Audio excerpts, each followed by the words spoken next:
যে ছবি দেখতে পাচ্ছেন, শুনানি পর্বের জন্য হিয়ারিং এর নোটিশ পেয়েছিলেন অভিনেতা সাংসদ দেব, পৌঁছলেন তিনি।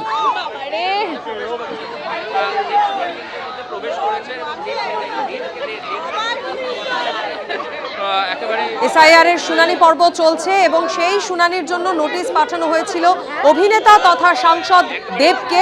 আর এই মুহূর্তে যে ছবি সরাসরি আপনারা দেখছেন, শুনানি কেন্দ্রে পৌঁছলেন অভিনেতা। এসআইআর নিয়ে লাগাতার হেনস্থার অভিযোগ তুলেছেন সাধারণ মানুষ থেকে বিএলওরা। অভিনেতা সাংসদ তাদেরকেও ডাকা হচ্ছে, অভিনেতা দেবকে ডাকা হয়েছিল এসআইআর শুনানির পর্বে এবং শুনানি কেন্দ্রে ইতিমধ্যে পৌঁছে গিয়েছেন অভিনেতা তথা তৃণমূল সাংসদ দেব। অর্ণব মুখোপাধ্যায় আরো বিস্তারিত আমাদের জানাবেন। অর্ণব,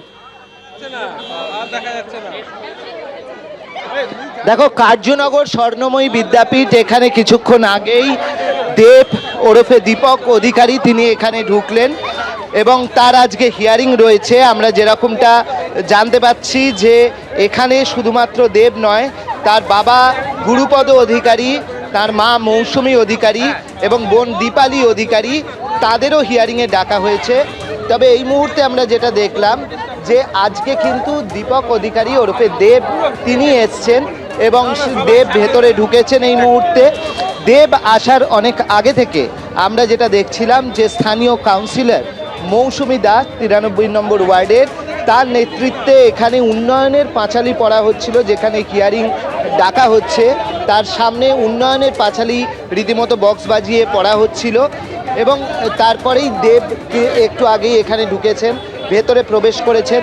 যেমনটা জানা যাচ্ছে যে দেব স্থানীয় একটি বহুতলের বাসিন্দা এবং সেখানকার অনেক বাসিন্দাদেরই যেটা হয়েছে, অনেক বাসিন্দাদের ক্ষেত্রেই যেটা হয়েছে, দেবের ক্ষেত্রেও এখনো পর্যন্ত যেটা জানা যাচ্ছে নির্বাচন কমিশন সূত্রে, যে এই যে ফর্মটা রয়েছে, ফর্মটা সম্পূর্ণভাবে ফিল আপ হয়নি এখনো অবধি, এমনটাই জানা যাচ্ছে। তার কারণ হচ্ছে 2002-এর লিঙ্কের পার্টটা, সেই পার্টটা সঠিকভাবে এখনো অবধি যেটা জানা যাচ্ছে যে ফিল আপ হয়নি, তো সেই কারণে তাকে ডাকা হয়েছে।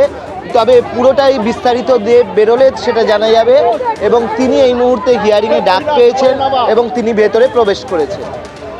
অর্ণব, তুমি আমাদের সঙ্গে থাকো। সরাসরি যে ছবি আপনাদের দেখাচ্ছে, অভিনেতা তথা তৃণমূল সাংসদ দেব, শুনানির নোটিশ আগেই তাকে পাঠানো হয়েছিল এবং এই কিছুক্ষণ আগে তিনি পৌঁছলেন তার স্থানীয় একটি শুনানি কেন্দ্রে। যেমনটা জানা যাচ্ছে, শুধু অভিনেতা দেব নন, তার পরিবারের আরও 3 সদস্য, বাবা, মা এবং বোনকেও এই শুনানির নোটিশ পাঠানো হয়েছে। এখনো পর্যন্ত যা খবর, দেবের এনিউমারেশন ফর্মে কিছু খামতি ছিল, যে কারণে তাকে শুনানির জন্য ডাকা হয়েছে। যদিও এই শুনানি পর্ব মিটে গেলে বেরিয়ে এসে দেব কি বলেন সেদিকে অবশ্যই আমাদের নজর রয়েছে। অর্ণব মুখোপাধ্যায় আমাদের সঙ্গে রয়েছেন। অর্ণব, অভিনেতা দেব তিনি শুনানি কেন্দ্রে পৌঁছলেন, কিন্তু তার পরিবারের বাকি 3 সদস্য তারাও তো শুনানির নোটিশ পেয়েছেন, সেই সম্পর্কে কিছু জানতে পারছো?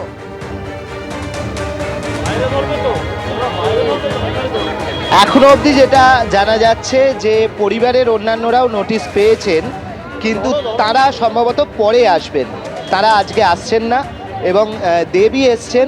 দেব একাই রয়েছেন, তিনি ভেতরে প্রবেশ করেছেন এবং আমরা জানি যে তিনি সাংসদ, অভিনেতা, কিন্তু তাকেও হিয়ারিংয়ে ডাকা হয়েছে। এই নিয়েই কিন্তু তৃণমূল থেকে কটাক্ষ করা হচ্ছে। তার কারণ স্থানীয় তৃণমূলের যারা নেতৃত্বরা রয়েছেন, যারা উন্নয়নের পাঁচালী করছিলেন, তাদের বক্তব্য যে সাধারণ মানুষকে হয়রানি করা হচ্ছে, দেবকে ডেকে পাঠানো হচ্ছে এবং সেই কারণেই তারা এখানে উন্নয়নের পাঁচালী সেটা কিন্তু পড়ছেন।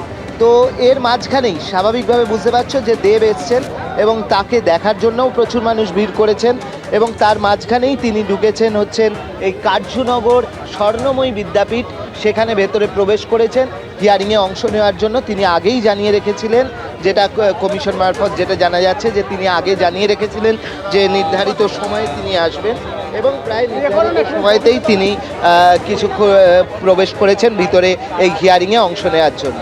একদমই অর্ণব, তুমি আমাদের সঙ্গে থাকো। এসআইআর পর্বেও যেরকম বারবার হয়রানি হেনস্থার অভিযোগ সামনে এসেছিল, শুনানি পর্ব শুরু হতেই বিভিন্ন জায়গা থেকে কিন্তু সেই একই অভিযোগ সামনে আসতে থাকে। রাজ্য জুড়ে বিভিন্ন বিশিষ্ট জনেরা তারা শুনানির নোটিশ পেয়েছেন, এমনটাই অভিযোগ করা হয়েছিল, যে অভিযোগকে হাতিয়ার করেছে শাসক শিবির তৃণমূল কংগ্রেস। আর এরই মধ্যে অভিনেতা তথা তৃণমূল সাংসদ দেব তিনিও শুনানির নোটিশ পান। শুধু তিনি নন, তার পরিবারের আরও 3 সদস্য, বাবা, মা, বোন, তাদেরকেও শুনানির নোটিশ পাঠানো হয়। আর আগেই তিনি বলেছিলেন যে তিনি শুনানি এই যে পর্ব সেই পর্বে তিনি সামিল হবেন, তিনি শুনানি কেন্দ্রে যাবেন এবং কথা মতোই আজ 12:30টার কিছু পরে শুনানি কেন্দ্রে পৌঁছে গেলেন অভিনেতা তথা সাংসদ দেব। আর অভিনেতা দেব তাকে শুনানির এই যে নোটিশ পাঠানো হয়েছিল, তাকে ডাকা হয়েছিল, এই প্রসঙ্গে বিজেপি সাংসদ সুকান্ত মজুমদারের প্রতিক্রিয়া রাখবো আপনাদের সামনে। দেব কেন নোটিশ পাবে না, এই জিনিসটা আপনি আমাকে বুঝিয়ে বলুন তো। কার ল অনুসারে? আর্কিমিডিসের ল অনুসারে, নিউটনের ল অনুসারে, না কার ল, ফ্যারাডে ল অনুসারে? কার ল অনুসারে দেব নোটিশ পাবে না? দেব পশ্চিমবঙ্গের বাসিন্দা ছিল না। দেবের বাবা মুম্বাইয়ে কাজ করতো, তার ভোটার লিস্টে মুম্বাইয়ে নাম ছিল। দেব তো 2010-এ এসছে এই রাজ্যে, ভোটার লিস্টে নাম এসছে তার, তো তার কাছে নোটিশ কেন যাবে না? সেটা শুধু ডকুমেন্টটা দিয়ে দেখাতে হবে যেভাবে সম্ভব। অভিনেতা তথা সাংসদ দেব, তাকে শুনানির জন্য নোটিশ পাঠানো হয়েছিল। তিনি আগেই বলেছিলেন যে তিনি শুনানি কেন্দ্রে হাজিরা দেবেন, আর সেই কথা মতো আজ 12:30টার কিছু পরে তিনি শুনানি কেন্দ্রে পৌঁছন। সেই মুহূর্তের ছবি আপনারা দেখতে পাচ্ছেন।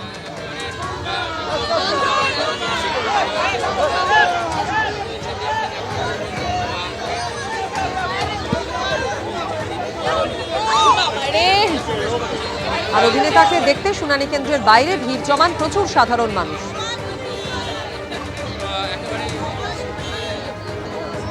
নিপা ভাইরাস সংক্রামিত যে নার্স ইতিমধ্যে সংকটজনক অবস্থায় রয়েছেন, তার সংস্পর্শে আসা দুজন স্বাস্থ্যকর্মী, একজন চিকিৎসক এবং নার্স, তাদেরকে বেলেঘাটা আইডি হাসপাতালে নিয়ে আসা হলো।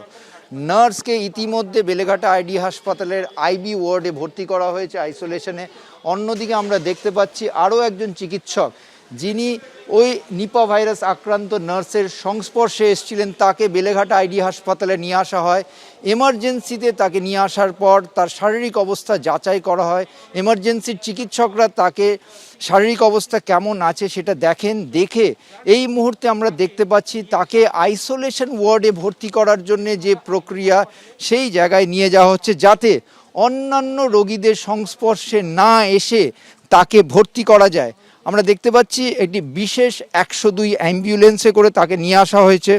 তার সঙ্গে আমরা কথা বলেছিলাম, তার শারীরিক অবস্থা এখন অবধি স্থিতিশীল, কোনো উদ্বেগের কিছু নেই।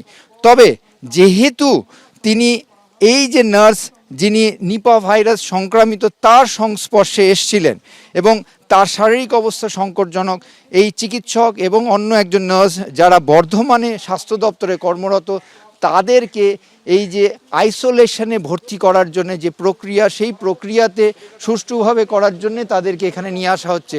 এই মুহূর্তে আমরা দেখতে পাচ্ছি তাকে এই IB2 ওয়ার্ডে নিয়ে যাওয়ার প্রক্রিয়া হচ্ছে। ক্যামেরায় উজ্জ্বল ঘোষের সঙ্গে ঝিলম করঞ্জয়, ABP আনন্দ, কলকাতা। ABP আনন্দ, এগিয়ে থাকে, এগিয়ে রাখে।